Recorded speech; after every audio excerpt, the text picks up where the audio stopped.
Hi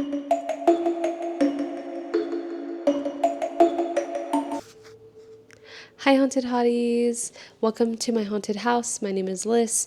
Today's video is a little bit more personal and it means so much to me. I just wanted to take time to talk about something that I don't always share in detail, my life with linear scleroderma. A chronic illness I've been living with for years, ever since I was literally like 3. I think I was diagnosed at like 3 to 5 years old. That's when my mom started taking me to the doctors and getting checked up on that. So I have scleroderma. I have a type of scleroderma. It's called linear scleroderma. I'll put it on the video somewhere here. Linear scleroderma. Scleroderma is an autoimmune disease that causes hardening of the skin, and it can affect internal organs. The kind I have, like I said before, is called linear scleroderma. It shows up in my body in ways that are hard to explain.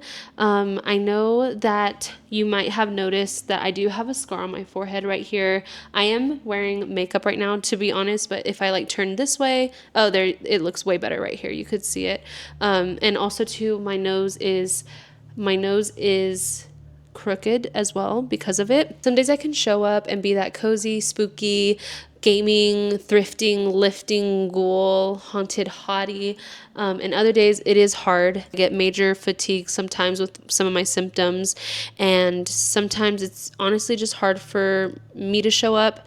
There are days that it's very difficult, but this illness doesn't define me. It's just part of my haunted hottie journey. Like I said, I have had this condition since I was a little girl.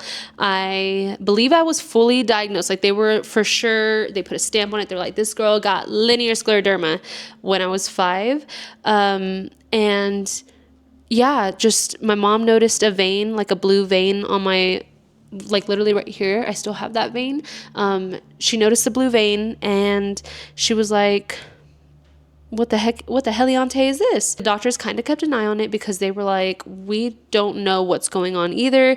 And that's when the tightening of my skin started happening. And I don't remember it hurting as well. But also I was like, you have to keep in mind that all these things that were happening to me was from 3 to 5 years old. I can't even remember past 10 years old. I don't remember that far. So when people always ask like, oh, did it hurt? Whatever. I honestly don't know. If we could ask younger Liz, that would probably be best, but we can't, unfortunately. But yeah, so I had it since I was 5. My mom noticed the tightening of the skin started happening and like my nose started shifting. And yeah, so doctors they flew out some doctor from New York that was like a specialist in plastic surgery, I think. By the time I was like 13, they were like basically the only thing that we could do, because there's no cure for it, there wasn't much medical research at the time, is we could just make you look normal, right? They just wanted to suggest making me look like everybody else. Like, they wanted to get rid of the scar. They wanted to cut off, because it was like a white hard streak of skin right here.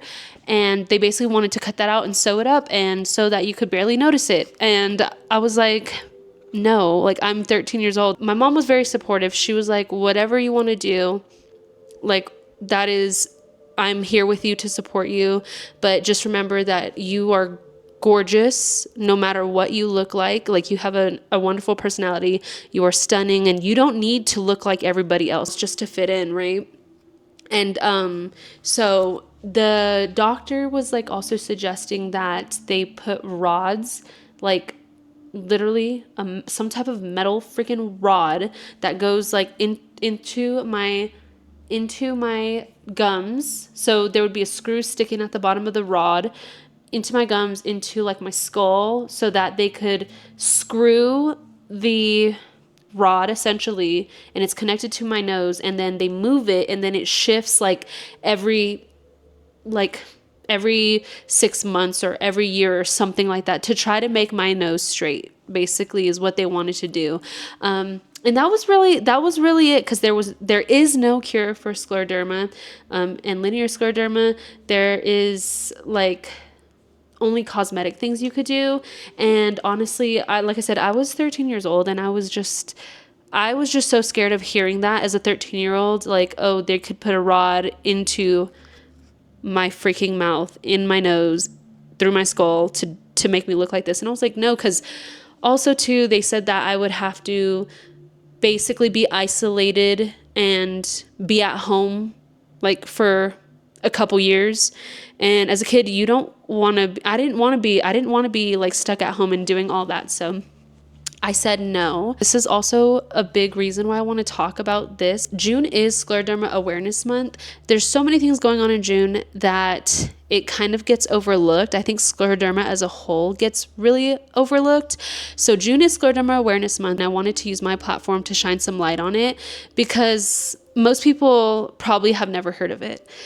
Let me know in the comments below if you've ever heard of scleroderma. For June, since it is Scleroderma Awareness Month, I am supporting the National Scleroderma Foundation. This is my second year of raising funds for them. The National Scleroderma Foundation, let me first say that I used their resources before I even fundraised for them. So when I came back here to the States, I really wanted to get checked on my nose. Like, I just wanted to check up just to kind of get a baseline of where it's at, just to make sure it's not progressing or there's no underlying issues or anything, because I do have problems with my joints.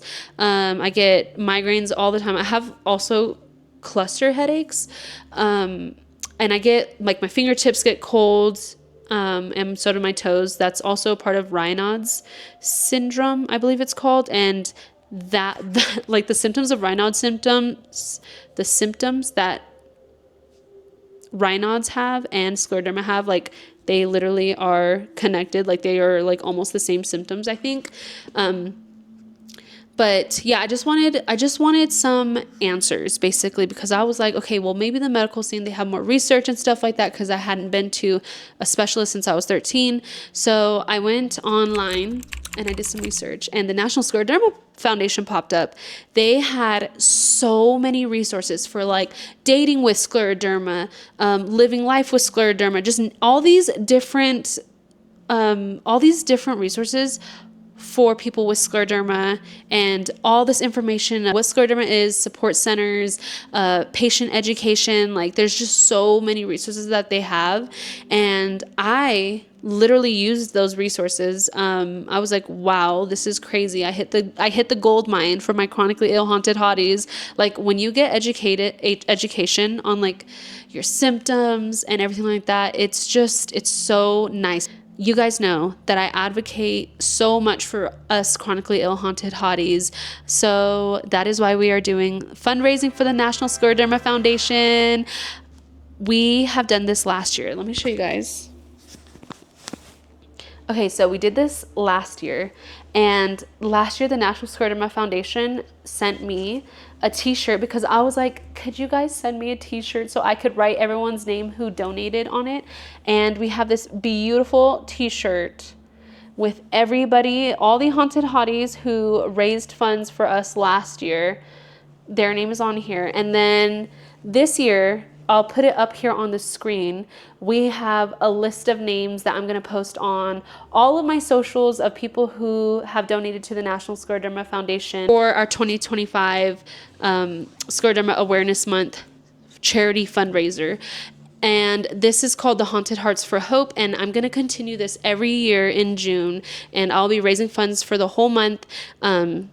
So we will be raising funds until the 30th. If you guys would like to donate, literally every dollar counts. If you guys are not able to donate, sharing this video, sharing the link to Tiltify. I have a Tiltify link. That's where we're doing the fundraising. We have $1,610 donated so far. My goal is 2,500 goals. When you donate, it is going to an amazing cause. So when you donate to the National Scleroderma Foundation by going through the link that I'll have below in the description box, it goes straight to advancing medical research. It goes straight to education for people like me with scleroderma. It goes to support for people and their families across the nation, the National Scleroderma, like almost in every state, they have a support group for people with scleroderma. They are just truly amazing. Their mission is truly amazing. Also had the opportunity to talk to a few people who work at the National Scleroderma Foundation, and everyone has been so supportive and so kind to me. And yeah, just every dollar helps fund research, education, and support for families, for people like me who are living with this spooky little mystery of an illness. So if you guys would like to help, I really, really, really would appreciate it from the bottom of my heart. So I'm trying not to get emotional because this topic is very emotional to me. I have lived with scleroderma my whole life.